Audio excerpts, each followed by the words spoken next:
काशी नगर के राज्य में राजा वीर सिंह का राज्य था। राजा की प्रजा राजा से बहुत खुश थी। राजा वीर सिंह पर किसी भी चीज की कोई कमी नहीं थी सिवाय एक संतान के। वह सदैव इसी सोच में डूबे रहते थे। अरे महाराज, किस बात से चिंतित रहते हो आप? किस बात की चिंता है आपको? महारानी जी, हम पे किसी भी चीज की कोई कमी नहीं है। किसी भी वस्तु या धन दौलत सब कुछ है हमारे पास, परंतु कोई औलाद नहीं है। अब हमारे बाद हमारे राज्य का ख्याल कौन रखेगा? कौन संभालेगा इस राज्य को? महाराज, आप ठीक कह रहे हो। अब तो राज्य की प्रजा भी हमें देखकर मुंह फेर लेती है। अब हम क्या करें, मुझे भी समझ नहीं आ रहा। पता नहीं रानी जी, हमारे भाग्य में संतान सुख है भी या नहीं। राजा रानी बात कर ही रहे होते हैं, तभी वहाँ मंत्री जी आ जाते हैं। महाराज, माफ कीजिएगा इस समय पर आने के लिए, परंतु मैं आपको एक जरूरी बात बताने आया हूँ। हाँ मंत्री जी, बताइए ना। हमारे राज्य में सब ठीक तो है ना? महाराज, यहाँ से 10 कोस दूर एक घना जंगल है जिसमें एक तपस्वी काफी वक्त से तपस्या कर रहे हैं। यदि आप और महारानी उनके पास जाएंगे तो वह आपकी अधूरी आस पूरी कर देंगे। ठीक है मंत्री जी, हमारे जाने के लिए प्रबंध कीजिए।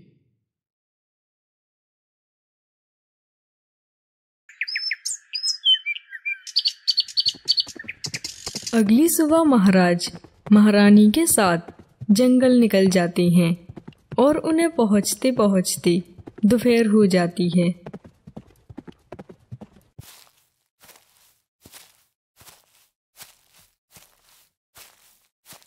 हे महात्मन, मैं इसी नगर का राजा वीर सिंह हूँ। मैं आपको प्रणाम करता हूँ। हाँ राजन, बताओ यहाँ क्यों आए हो? राज्य में सब कुछ ठीक तो है ना? हाँ महात्मन, राज्य में तो सब ठीक है, परंतु हम आपके पास एक आशा लेकर आए हैं। हमारी उम्र होते जा रही है, परंतु हमारी कोई भी संतान नहीं है। हमारे जीवन में संतान सुख है भी या नहीं है महात्मन? तभी महात्मन अपनी दृष्टि से देखते हैं। राजन, तुम्हारे तो भाग्य में ही संतान का सुख नहीं है, चाहे तुम कितने भी प्रयत्न कर लो। हे महात्मन, क्या हम निसंतान ही मर जाएंगे? महात्मन, हम आशा लेकर आपके पास आए हैं, अब आप ही कुछ कीजिए।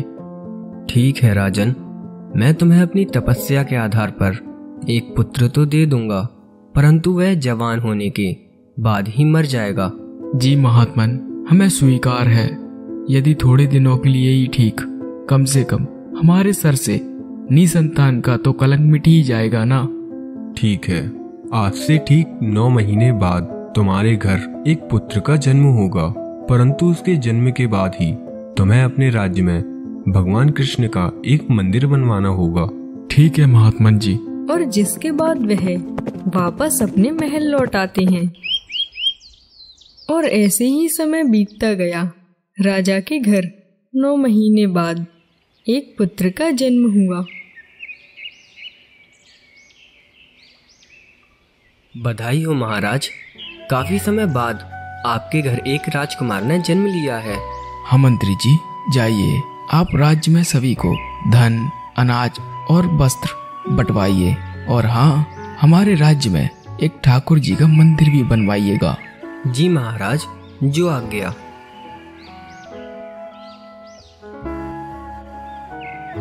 राजा ने कृष्ण जी का बहुत सुंदर सा मंदिर बनवाया। राजा अपने पुत्र के जन्म से बहुत ज्यादा खुश था।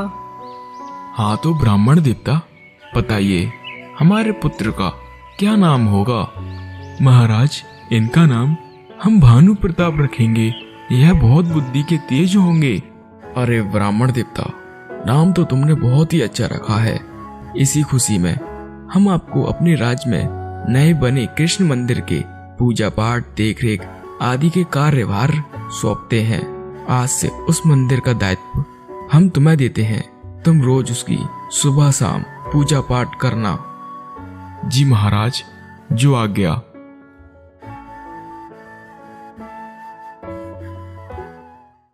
जिसके बाद पुजारी कृष्ण जी के मंदिर की देखरेख करने लगता है और ऐसे ही 20 वर्ष गुजर जाने के बाद राजा का बेटा अब बड़ा हो गया था।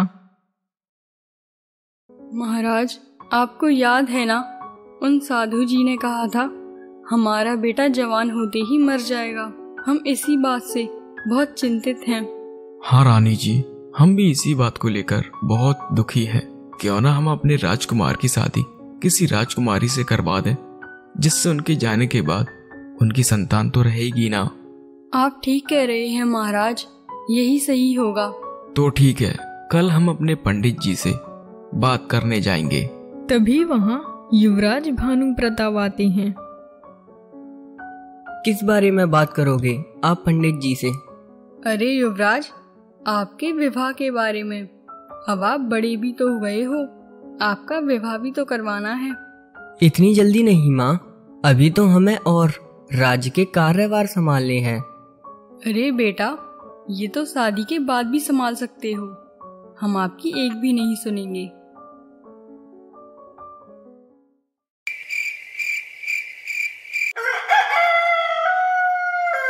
अगले दिन महाराज मंदिर के पुजारी से राजकुमार के विवाह के बारे में बात करते हैं।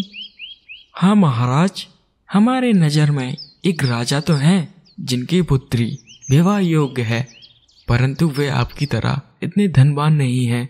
मगर उनकी राजकुमारी बहुत ही सुंदर है। कहो तो मैं आपके युवराज के लिए विवाह की बात करूं?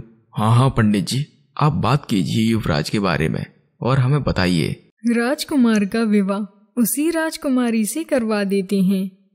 राजकुमार अपने कक्ष में सो ही रहे होते हैं, परंतु राजकुमारी को नींद नहीं आती।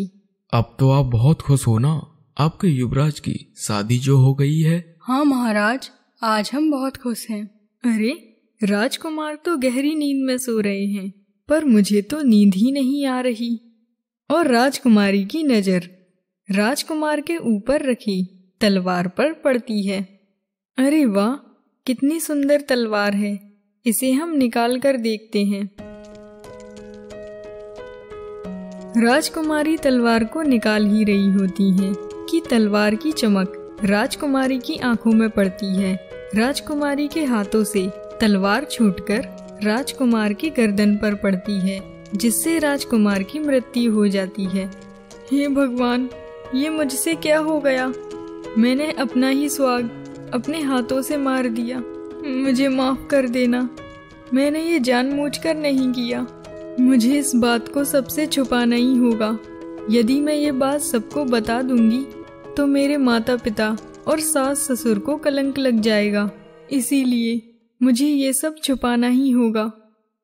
प्रातःकाल जब पुजारी स्नान करने आई तो उन्हें देखकर राजकुमारी जोर जोर से रोने लगी। रोने की आवाज सुनकर सभी लोग इकट्ठे होने लगे। किसने मारा हमारे युवराज को? पिताजी, मैं नहीं जानती, परंतु मैंने उन्हें सुबह कृष्ण जी के मंदिर में जाते हुए देखा था। चलो मंदिर में देखते हैं, आखिर वो है कौन। राजा सभी के साथ मंदिर जाते हैं और वहां जाकर देखते हैं कि पुजारी पूजा पाठ कर रहा होता है और राजा उसी को पकड़ लेते हैं। क्यों पंडित, क्या दुश्मनी थी हमारे पुत्र से? क्यों मारा तूने उसे? महाराज, ये क्या बोल रहे हो आप? मैंने तो उन्हें देखा तक नहीं है, मैंने नहीं मारा उन्हें। महाराज, मेरे ईश्वर साक्षी हैं, बिना देखे या बिना सबूत के आप हम पर दोष नहीं लगा सकते। महाराज, लगता है ये झूठ बोल रहा है, इसी ने हमारे युवराज को मारा है। परंतु मंत्री जी, हमारा हृदय कहता है कि ये ब्राह्मण देवता बिल्कुल निर्दोष है, परंतु तुम ही हो जिसे हमारी बहू ने सुबह आते हुए देखा है। वह झूठ तो नहीं बोलेंगी ना? हम तुम्हें प्राण दंड तो नहीं दे सकते, लेकिन जिस हाथों से तुमने हमारे पुत्र को तलवार से मारा है, तुम्हारा वही हाथ काटने का आदेश देते हैं। महाराज, ये जुल्म मत कीजिए महाराज, मैंने नहीं मारा युवराज को, मैंने तो देखा तक नहीं है महाराज, क्षमा कर दीजिए महाराज। और राजा गुस्से में बेकसूर पंडित का हाथ कटवा देता है। राजा, तू बहुत बड़ा अधर्मी है, तूने ये ठीक नहीं किया, मेरा हाथ तूने कटवा दिया है, मैं तेरा राज्य छोड़कर हमेशा के लिए जा रहा हूँ। हे भगवान, ये क्या हो गया? आपने तो भगवान की पूजा पाठ की और भगवान ने ही आपके एक हाथ कटवा दिया। हाँ भाग्यवान, राजा ने मुझे दोषी समझकर मेरे हाथ कटवा दिए, परंतु भगवान तो जानता है ना कि मैं निर्दोष हूँ। अब मैं क्या करूँ? मैं कैसे अपनी बेगुनाही साबित करूँ? मैं कहाँ जाऊँ? आप उसी तपस्वी के पास जाओ जिसके कारण राजा का बेटा हुआ है। और पंडित उसी समय उसी तपस्वी के पास जंगल जाता है।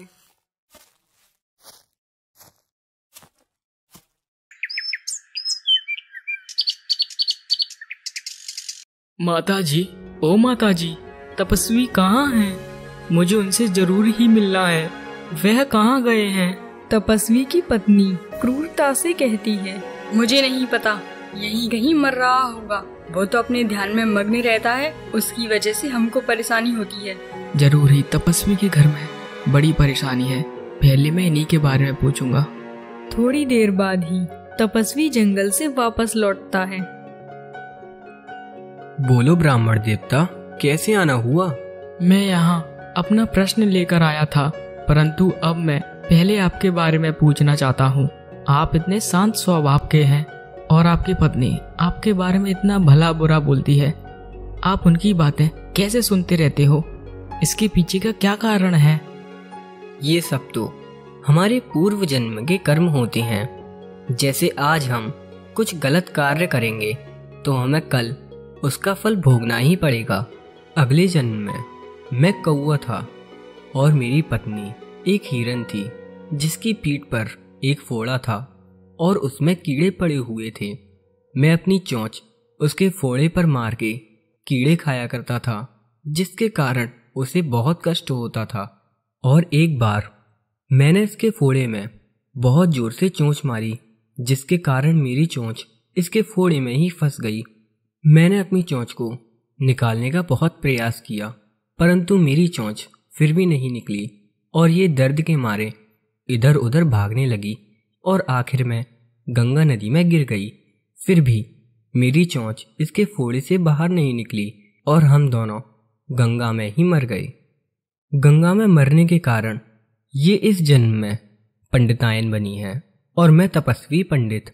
और अब तुम बताओ, तुम क्या पूछ रहे हो? इस राज्य के राजा ने मेरा एक हाथ कटवा दिया। वो कहता है कि मैंने उसके पुत्र की हत्या की है, परंतु भगवान साक्षी है, मैंने उसके बेटे को देखा तक नहीं है, फिर भी उसने मेरा एक हाथ कटवा दिया। मुझे पूछना है कि मैंने ऐसा कौन सा पाप किया है जिससे उसने मेरे एक हाथ कटवा दिया? मैंने कहा ना, हमें पिछले जन्म के कर्मों को भोगना पड़ता है। सुनो, अगले जन्म में भी तुम एक ब्राह्मण थे। एक दिन तुम मंदिर से घर की तरफ लौट रहे थे और रास्ते में तुम्हें एक गाय जंगल की ओर भागती हुई दिखाई देती है, जिसके पीछे कसाई पड़ा था। वह कसाई तुम्हारे पास आकर उस गाय के बारे में पूछता है और तुम अपने हाथ को उठाकर जंगल की तरफ इशारा करते हो और वह कसाई जंगल जाकर उस गाय को मार देता है। थोड़ी देर बाद वहां एक शेर आता है और कसाई को मार देता है और वो गाय इस जन्म में राजकुमारी बनी है और कसाई राजकुमार, और इसीलिए राजकुमारी ने राजकुमार की गर्दन काटी है। पर राजा ने मेरे हाथ क्यों कटवाए?